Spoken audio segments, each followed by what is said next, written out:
Matthias Desmet. He's a psychologist. He's also a statistician. He's at the University of Ghent. So this is Belgium. He's a European, but he speaks fluent English. Many of us are very impressed by his thinking. Bobby Kennedy, for instance, has met with him personally and spoken to him about his theories, as have many of my peers. I think Matthias is onto something, and he calls it mass formation psychosis. So when he says mass formation, you can think of this equivalent to crowd. So it's crowd psychosis. That's what we're really talking about. There's easy ways to fix groupthink by just bringing in dissenting voices and making sure you give them platforms. With mass formation psychosis, this is like hypnosis. It really is hypnosis. This is what happened to the German people. If you live in Europe or you have a relative who's a Holocaust survivor, or also if you've lived behind the Soviet Union curtain, Eastern Europe, etc.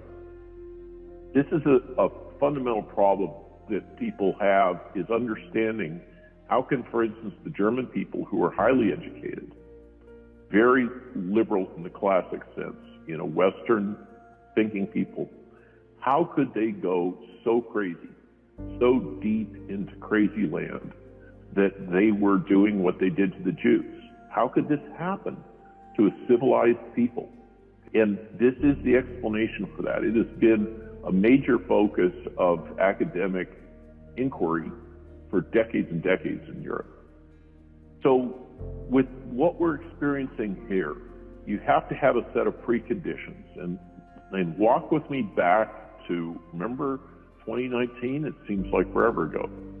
The precursors for mass formation psychosis is you have to have a situation in which the population is decoupled from each other. They don't have social bonds. Everybody on their little cell phones and everything else, okay, where we're fragmented into our communities, Facebook communities and other things. Yes, there are tribes, but we're now in a situation where there's sub tribes. Everybody's fragmented. Nobody's feeling connected, okay? There's got to be a lack of sense making. The world has to somehow not make sense. What's happening in the world? It just seems to be overwhelming. Things don't make sense. Remember how we were all kind of thinking this back in 2019 and we had the elections and what was going on? Clearly there's big forces at work there and nothing made sense. This leads to free-floating anxiety, which is the source of the greatest psychological pain. And my wife, for example, experiences this all the time. Many people do. So for her, she has this chronic sense of anxiety. She wakes up in the middle of the night, suddenly alerted to something that she's been dreaming about. So this sense of free-floating anxiety, things don't make sense. We're no longer connected to each other. And we also have free-floating discontent, that things aren't right and I don't like it very much and I'm not sure where to put my finger on it. A lot of us had this feeling. Now think about what happened when the virus broke out. The world obsessed over this virus. Suddenly, every software person in the world was an expert on molecular virology and epidemiology. I had to deal with them, It's just, we all suddenly became obsessive experts, spending all our time on the media trying to figure out what the heck is going on because it didn't make sense. And we're trying to protect our children and everything else. When these conditions happen and then the entire population gets focused on one thing, it forms something akin to hypnosis, where all they can think about, they're totally obsessed with that one thing. This is what happens with hypnosis, is you can hypnotize somebody and get them to focus on just one little tiny thing. And you can do surgery on them, they won't feel it. This is a fundamental phenomena of the human mind, is this ability to become hypnotized by focusing all of your attention on one small thing. Once that happens, people lose their ability to have rational thought and judgment. Even if you weren't obsessed, you had all this fear porn coming at us all the time, 24/7 through every channel. Now, was this intentional or was it just selling clicks? there's a lot of signs that there was an intentional component here. That we're sitting in a situation in which we have been actively managed psychologically by some entity that has financial benefit or power to gain from doing this. This gets to the point about global totalitarianism. But regarding mass formation psychosis, once this happens, there's two key things. Everybody gets focused, they have this fusion of their discontent, this focus on a thing, and then leaders step in that seize this moment. And when they're identified as leaders or they're promoted as leaders, and the crowd can see no evil, they can hear no evil, they can speak no evil. And those leaders can say anything. It does not have to be true, and the crowd will believe it. Furthermore, with this kind of process, mass formation psychosis, that we saw in 1930 Germany, and we've seen in other situations, outside dissenters, anybody who says something that is contrary to the narrative must be attacked. These situations must have a common enemy. This was well described in the 1984 book of George Orwell, where there was this constant threat of the Eurasian forces. They were nebulous. One never really knew where they were or if they were going to attack, but they were always used to drive fear in the crowd. So this crowd now that's formed has central leaders that are lying to them all the time, like Tony Fauci. And as you see, there's now a world in which those people that have been hypnotized in this way, you can tell them until you're blue in the face what the data are, what the facts are. You can show them video clips of Tony Fauci lying. It doesn't matter. I was in Tampa the other day, and a physician asking questions came up in the line, brokenhearted.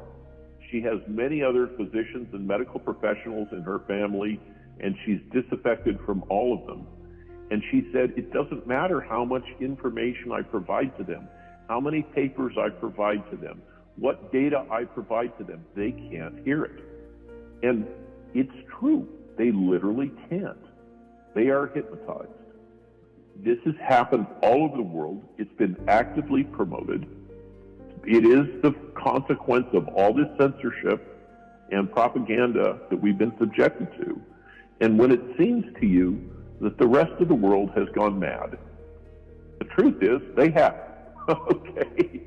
And the question is, what can we do about it? So I spoke to Matthias about this, about where does he see this going? And it's really a bit grim. He thinks that this mass psychosis has developed to a point where the global totalitarianism is unavoidable. It will sweep over us. We're seeing it in Austria. Number one, they're locking down during the holidays, and they say, you will be vaccinated. Now, that flies in the face of the data, which shows the vaccination won't stop the spread of the virus. It doesn't matter. They will impose the vaccines on you. They're talking about doing this in Germany. They're talking about all kinds of mandates in the United States, like you say, including for the children. Think that through, okay? So this is happening, and Matthias believes that it's now to a point that it is going to progress through the population, whether we like it or not. We have to continue to try to provide information, accurate information. There's a couple things we can do. We can substitute the fear of the virus, which is irrational, for a greater threat. We can break through to people if we help them to understand that what we're seeing is a coordinated global focus on deploying a global totalitarian solution. Totalitarianism is a bigger boogie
and twisted that world is. Or maybe we experience big science and all the corruption within big science in a very brutal first-person way. Things have caused some of us to be able to be a little more skeptical about what's going on in the world. So we can't get beyond this if we don't find some way to heal ourselves. And I think we got to start that healing process locally. The message that I've been trying to promote in these various speaking engagements is a message of healing, not division, and of trying to empower people to start building local community, telephone call lists, work through your church, whatever your organization is, build on that. Find physicians that will administer early treatment. I think that now is the time to build local community, start to form networks with each other.